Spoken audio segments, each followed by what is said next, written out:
حبة كراميل. في فرق كبير جدا جدا ما بين الشخص اللي يبقى مغمض عينيه كده وبيرمي بظهره لورا على حبيبه أو على الشخص اللي معاه بثقة إن اللي معاه هيسنده، وفرق كبير بين اللي يخاف ويقلق ومش قادر يرجع بظهره لورا علشان عارف إنه ممكن ما يتسندش. ده فرق عظيم وخطير. الثقة غالية جدا جدا، ولو اتكسرت مشكلة كبيرة.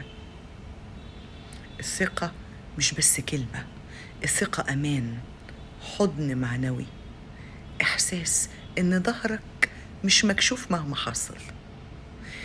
هو لما رجع بظهره لورا كان واثق إنها تسنده، وكان مصدق إن إيده حتى لو اتشالت هي إيدها هتفضل سنداه. وساعتها فعلا رجع بظهره لورا وهو مغمض عينيه علشان عارف إنها تسنده وسندته. لكن هي مع إنها واقفة على نفس الأرض مع نفس الشخص، بس جواها على 1000 علامة استفهام. عشان كده ما قدرتش ترجع لورا. 1000 مرة اتوجعت فيها لوحدها، 1000 مرة حست فيها بالخذلان، 1000 مرة ما وقفش جنبها، 1000 مرة سندت ومحدش سندها.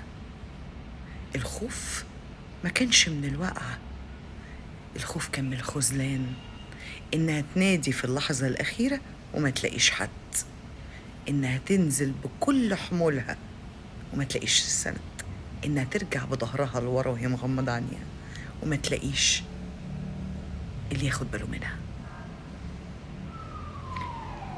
الثقة لو كسرت بتسبب خذلان كبير وبتكسر القلب، لأن الإيد اللي بتكسر بتتهز قبل ما بتشد.